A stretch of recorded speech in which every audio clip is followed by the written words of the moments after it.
নতুন উদ্যোক্তাদের জন্য ৯০০ কোটি টাকার তহবিল গঠনের উদ্যোগ বিনিয়োগ সম্মেলনে বাংলাদেশ ব্যাংক গভর্নর। ত্রয়োদশ সংসদ নির্বাচনের আচরণ বিধিমালা প্রায় চূড়ান্ত, কমিশন সভায় অনুমোদনের অপেক্ষা। গাজায় মৃত্যুর মিছিল, গণহত্যার প্রতিবাদে দেশে বিদেশে বিক্ষোভ, ক্লাস পরীক্ষা বন্ধ বিভিন্ন শিক্ষা প্রতিষ্ঠানে।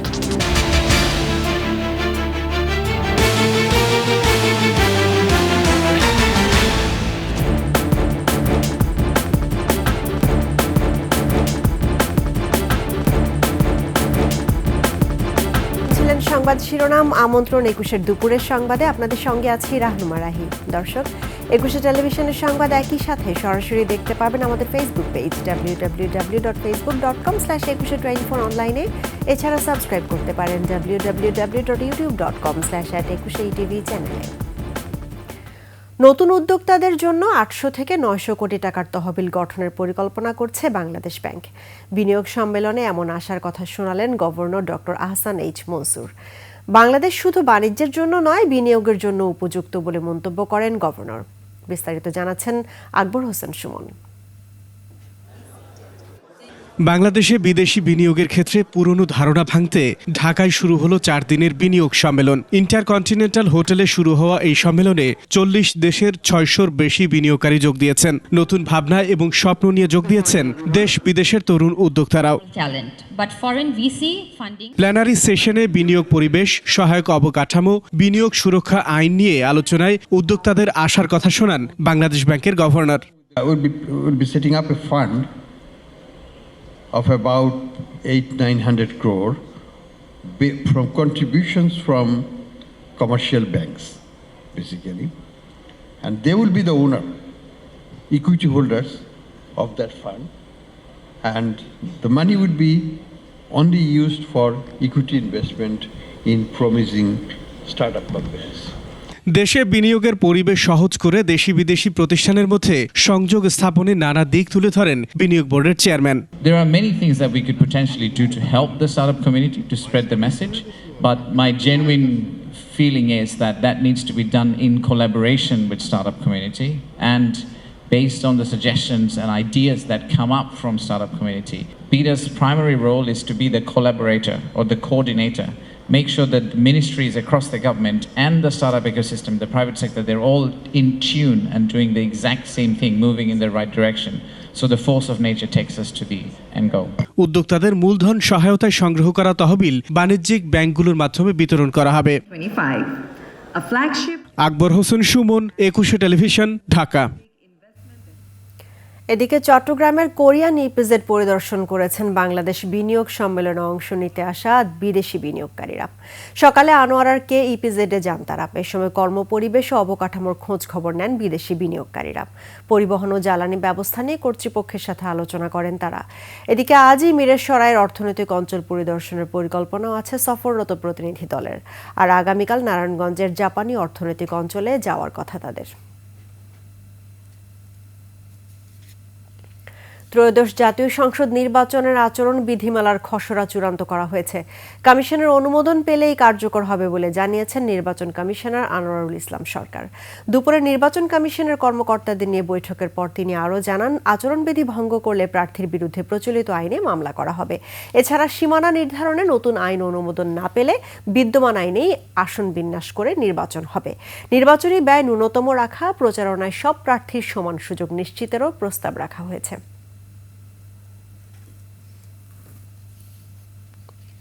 ব্যয় যথাসম্ভব ন্যূনতম রেখে এবং একটা সুশৃঙ্খল অবস্থায় নির্বাচনী প্রচারণা যাতে শৃঙ্খলার বিঘ্নিত না হয়, পারস্পরিক সৌহার্দ্যপূর্ণ অবস্থায় একবারে গ্রামীণ পর্যায়ে পর্যন্ত নিরবিচ্ছিন্নভাবে লেভেল প্লেয়িং ফিল্ড হিসাবে সব প্রার্থী সমভাবে প্রচারণা করতে পারে, সেই ধরনের একটা অ্যাটিটিউড নিয়ে আমরা আচরণ বিধিমালাটা করতে চাচ্ছি।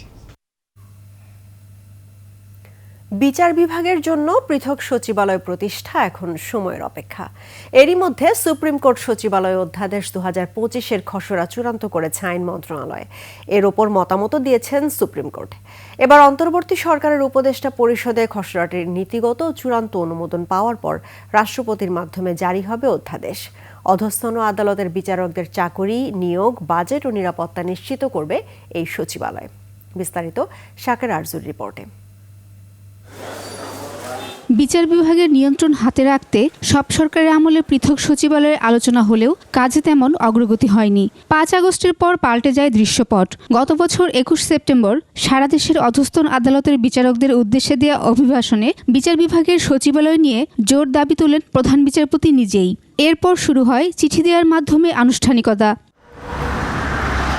তবে এই সচিবালয় নিয়ন্ত্রণ কার হাতে থাকবে তা নিয়ে নানা সংশয় থাকলেও চূড়ান্ত খসড়ায় জানা যায় নিয়ন্ত্রণ থাকছে প্রধান বিচারপতির হাতে। সরকারের যে কোনো মন্ত্রণালয়, বিভাগ বা দপ্তরের আওতাধীন বা নিয়ন্ত্রণাধীন মুক্ত থাকবে সুপ্রিম কোর্ট সচিবালয়। খসড়ায় অধস্তন আদালতের বিচারকদের নিয়োগ, পদায়ন, বদলি, শৃঙ্খলা ও শর্তাবলী নির্ধারণ করবে সুপ্রিম কোর্ট। সেই সঙ্গে অধস্তন আদালতের বাজেট ও বিচারকদের নিরাপত্তা তত্ত্বাবধান করবে এই সচিবালয়।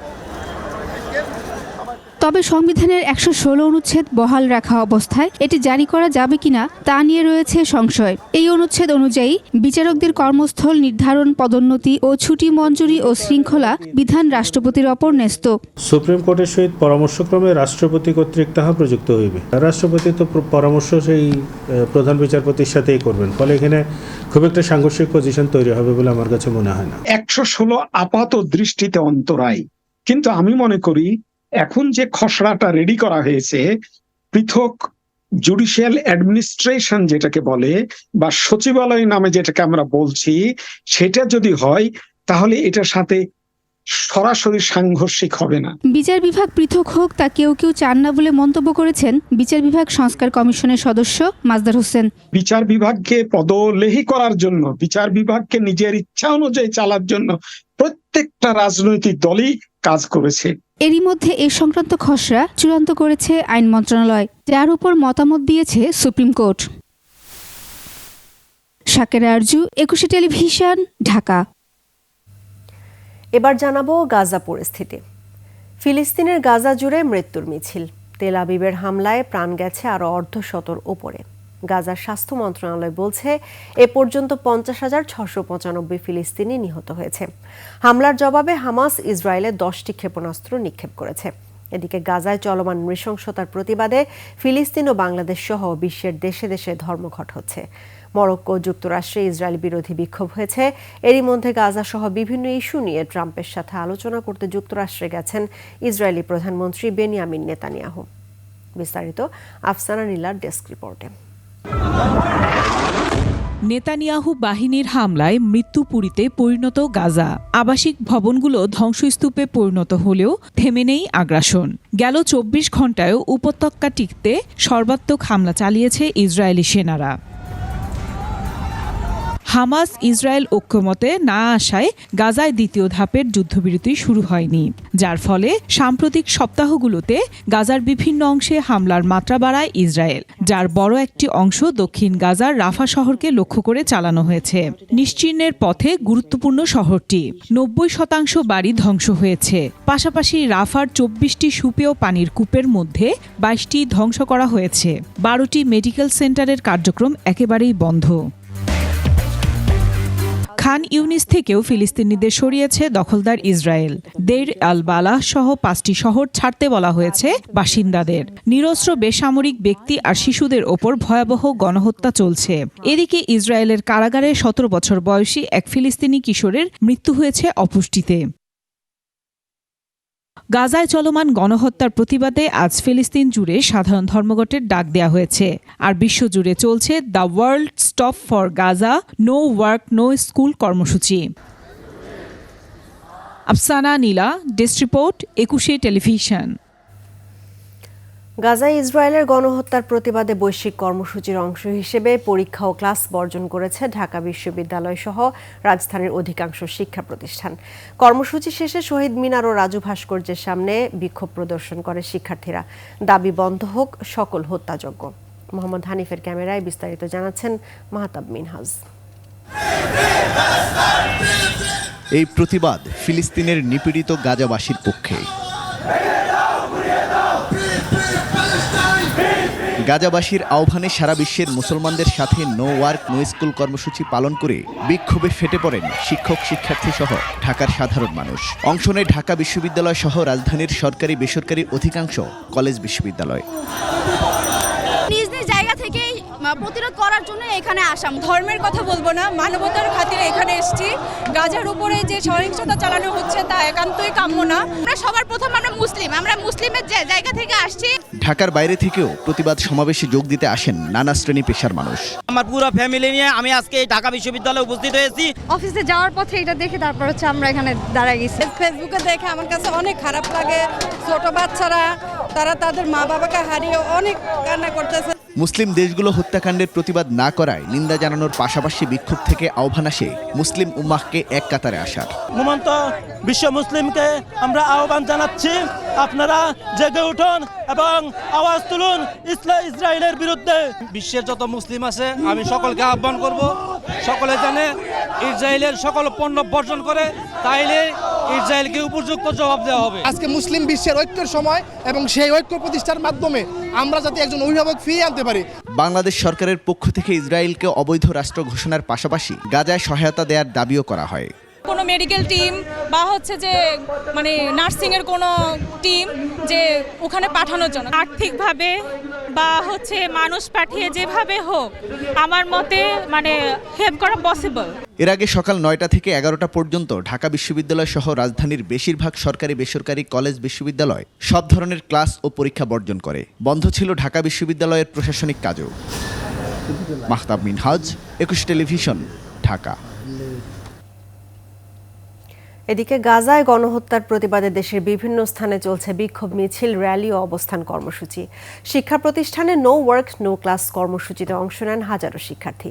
এ সময় পরীক্ষা ও ক্লাস স্থগিত থাকে, প্রশাসনিক কাজ বন্ধ রাখা হয়। সমাবেশ থেকে গাজায় দ্রুত হত্যাকাণ্ড বন্ধের পাশাপাশি ইসরায়েলি সকল পণ্য বর্জনেরও আহ্বান জানানো হয়। প্রতিনিধির তথ্য ছবিতে desk report. No work no school এই স্লোগানে গাজায় ইসরায়েলের গণহত্যার বিরুদ্ধে প্রতিবাদে দেশব্যাপী বিক্ষোভ মিছিল, র্যালি ও অবস্থান কর্মসূচি হয়েছে। সকালে রংপুর টাউন হলের সামনে প্রধান সড়ক অবরোধ করে বিক্ষোভ করে নানা শ্রেণী পেশার মানুষ। সমাবেশ থেকে অবিলম্বে হত্যা বন্ধের পাশাপাশি সকল ইসরায়েলের পণ্য বর্জনের আহ্বান জানানো হয়। ফিলিস্তিনি ভাই বোনদের পাশে দাঁড়ানোর জন্য আমরা রংপুরের পক্ষ থেকে আমাদের আজকের এই অবস্থান কর্মসূচি। হত্যাযজ্ঞের প্রতিবাদ এবং গাজার জনগণের প্রতি সংহতি জানিয়ে সমাবেশ করে রাজশাহী বিশ্ববিদ্যালয় কর্তৃপক্ষ। ক্যাম্পাসের সিনেট ভবনের সামনে সমাবেশে অংশ নেন শিক্ষক শিক্ষার্থী কর্মকর্তা কর্মচারীরা। খুলনা বিশ্ববিদ্যালয়ের শিক্ষার্থীদের উদ্যোগে হাদি চত্বরে প্রতিবাদ সমাবেশ মার্চ ফর প্যালেস্টাইন অনুষ্ঠিত হয়। এ কর্মসূচিতে সংহতি প্রকাশ করে সকল শিক্ষক শিক্ষার্থী ও কর্মকর্তা কর্মচারীরা অংশ নেন। ময়মনসিংহে বিক্ষোভ মিছিল ও সমাবেশ কর্মসূচি পালন করা হয়, পরে একটি র্যালি বের করা হয়। গণহত্যা যে চলছে ফিলিস্তিনে তারা এটা বন্ধ করে ফিলিস্তিনের পক্ষে দাঁড়াচ্ছি, তারা যে নির্যাতিত হচ্ছে তার প্রতিবাদ জানাচ্ছি। সিরাজগঞ্জের সকল শিক্ষা প্রতিষ্ঠানে ক্লাস বর্জনের কর্মসূচি হয়। জেলার 2টি বিশ্ববিদ্যালয়, 3টি medical college, high school, college সহ সকল প্রাথমিক বিদ্যালয় একযোগে ক্লাস বর্জন করে। শিক্ষকরা ক্লাস বর্জন করেছে, ছাত্রছাত্রীরা এসেছিল তারা ক্লাস বর্জন করে অলরেডি এই ফিলিস্তিনের এই হত্যাযজ্ঞের তীব্র নিন্দা জানাচ্ছে।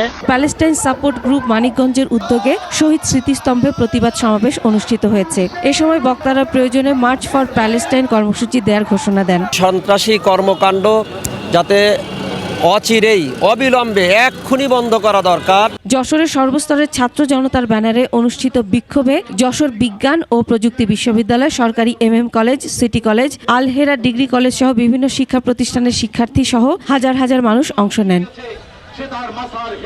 হেফাজতে ইসলাম বাংলাদেশ শরীয়তপুর জেলা শাখার উদ্যোগে জেলা শহরে বিক্ষোভ মিছিল ও প্রতিবাদ সমাবেশ হয়েছে। গাজায় ইসরায়েলি আগ্রাসনের বিরুদ্ধে ধামরাই ও জয়পুরহাট সহ সারা দেশে হয়েছে প্রতিবাদ সমাবেশ, বিক্ষোভ মিছিল ও rally. Masum আলিসা, desk report, 21 television. দুপুরের সংবাদে একটা বিরতি নিচ্ছি, যখন ফিরছি তখন অন্যান্য খবরের সঙ্গে আরও থাকবে। চট্টগ্রামে ওয়াসার পানিতে বেড়েছে লবণাক্ততা, হালদা নদীতে জোয়ারকে দায় কর্তৃপক্ষের।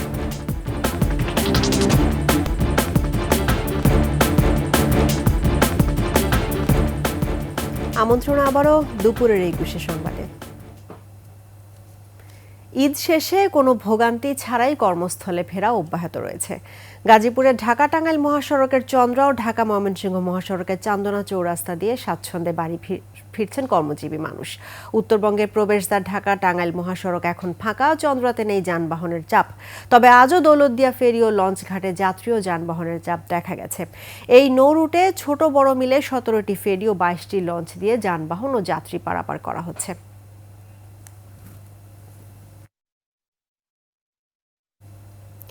চট্টগ্রাম ওয়াসার সরবরাহ করা পানিতে বেড়েছে লবণাক্ততা। জোয়ারের পানি কর্ণফুলী হয়ে হালদা নদীতে প্রবেশ করায় ওয়াসার পানিতে লবণাক্ততা তৈরি হয়েছে। ফলে নগরবাসীর কাছে সুপেয় পানি সরবরাহ হিমশিম খাচ্ছে কর্তৃপক্ষ। এতে বিভিন্ন এলাকায় দেখা দিয়েছে বিশুদ্ধ পানির সংকট। চট্টগ্রাম থেকে রিপোর্ট করছেন হাসান ফেরদৌস, ক্যামেরায় ছিলেন বিপ্লব মজুমদার। চট্টগ্রামে ওয়াসার পানির দৈনিক চাহিদা 58 কোটি লিটার। 4টি শোধনাগার প্রকল্প থেকে সরবরাহ করা হচ্ছে প্রায় 46 থেকে 47 কোটি লিটার পানি। হালদা নদীতে লবণাক্ততা বেড়ে যাওয়ায় মহড়া পানি শোধনাগার প্রকল্পের উৎস থেকে পানি সংগ্রহ কমিয়েছে কর্তৃপক্ষ। বর্তমানে এই শোধনাগার থেকে দৈনিক 3 কোটি লিটার পানি কম পাচ্ছে ওয়াসা। ফলে নগর জুড়ে তৈরি হয়েছে হাহাকার। নিয়মিত এটা সাফার করতেছি, তার মধ্যে আমরা মাসে মাসে বিল দিচ্ছি, তার মধ্যে আমরা আবার এখন জারের পানি খাচ্ছি। বাইরে থেকে কিনে আনতে হয়, আমাদের অনেক সমস্যা, ক্রাইসিসের মধ্যে পড়ে যেতে হয়, কারণ সবসময় তো আর রান্নাবান্নার জন্য কিনে খাওয়া যায় না। ওয়াসা বলছে বৃষ্টি কম হওয়ায় কাপ্তাই হ্রদ থেকে পানি ছাড়া কমিয়েছে বিদ্যুৎ উন্নয়ন কর্তৃপক্ষ। উজানের পানি কমে যাওয়ায় কর্ণফুলীর জোয়ারের পানি হালদায় প্রবেশ করছে। এতে মহড়া পানি শোধনাগার প্রকল্পে লবণাক্ত পানি পরিশোধন করতে হচ্ছে। হালদা থেকে সংগ্রহ করা প্রতি লিটার পানিতে পাওয়া যাচ্ছে 600 মিলিগ্রাম লবণ, পরিশোধনের পর থাকছে 250 মিলিগ্রাম। পানিতে লবণাক্ততা বেড়ে যাওয়ায় স্বাস্থ্য ঝুঁকি পাচ্ছে বলে জানান চিকিৎসকরা। বিশেষ করে শিশু, বৃদ্ধ, অন্তঃসত্ত্বা নারী, ডায়াবেটিস ও উচ্চ রক্তচাপে আক্রান্ত রোগীদের জন্য লবণাক্ত পানি ক্ষতিকর। ওয়ার্ল্ড হেলথ অর্গানাইজেশন আমাদের একটা রিকমেন্ডেশনস লেভেল ঠিক করে দিয়েছেন আর কি। তো এর চেয়ে যদি বেশি মাত্রাতিত লবণ আমরা যদি কনজিউম করি, তো সেই ক্ষেত্রে স্বাস্থ্যের একটা এফেক্ট হয়। তাহলে ভেরি কেয়ারফুল থাকতে হবে। যাদের হাই প্রেশার আছে, যাদের কিডনি প্রবলেম আছে, যাদের হার্টের প্রবলেম আছে, তাদেরকে ভেরি কেয়ারফুলি এই লবণাক্ত পানি থেকে পরিহার থাকা। হালদার যে পয়েন্ট থেকে ওয়াসার পানি উত্তোলন করে সেখানে লবণাক্ত বেশি হওয়ায় জোয়ারের সময় পানি উত্তোলন বন্ধ রাখা হচ্ছে বলে জানান কর্তৃপক্ষ। সমস্যার সমাধানে স্থায়ী উদ্যোগ নেওয়ার কথাও জানান তারা। আমাদের যে মহড়া ওয়াটার ট্রিটমেন্ট প্ল্যান্টটা, সেটা আপনার কর্ণফুলী এবং হালদার কনফ্লুয়েন্স থেকে 0.5 কিলোমিটার দূরে। তো এটা খুব সহজেই আমাদের ট্রিটমেন্ট প্ল্যান্টের ওখানে চলে আসে। তো যার ফলে আমাদের স্যালাইনিটি, ওই প্ল্যান্টের স্যালাইনিটি বেড়ে যায়। প্রতি বছরই প্রায় মার্চ, এপ্রিল, মে মাসে এইভাবে চলে। তো আমরা এই কারণে পার্মানেন্ট একটা সলিউশনে চলে যেতে যাচ্ছি। চট্টগ্রাম ওয়াসার বর্তমান আবাসিক গ্রাহক ৭৮,৫৪৪টি, বাণিজ্যিক সংযোগ আছে ৭,৭৬৭টি। প্রায় ১,২০০ কিলোমিটার পাইপলাইনের মাধ্যমে নগরীতে পানি সরবরাহ করলেও প্রতিদিন পানির ঘাটতি থাকছে 12 থেকে 15 কোটি লিটার। হাসান ফেরদৌস, 21 টেলিভিশন। আর এরই সঙ্গে শেষ করছি দুপুরের 21 সংবাদ। তবে যাবার আগে সংবাদ শিরোনামগুলো জানাবো আরো একবার। নতুন উদ্যোক্তাদের জন্য 900 কোটি টাকার তহবিল গঠনের উদ্যোগ, বিনিয়োগ সম্মেলনে বাংলাদেশ ব্যাংক গভর্নর। ত্রয়োদশ সংসদ নির্বাচনের আচরণ বিধিমালা প্রায় চূড়ান্ত, কমিশন সভায় অনুমোদনের অপেক্ষা।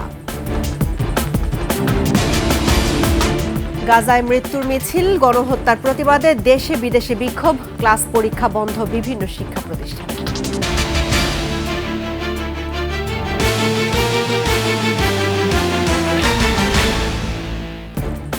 দর্শক, 21 সর্বশেষ খবর জানতে ডায়াল করুন 2021 নম্বরে, আর ভিজিট করুন 21-tv.com ওয়েবসাইটে। ফেসবুকে ভিজিট করতে পারেন www.facebook.com/2124 অনলাইনে।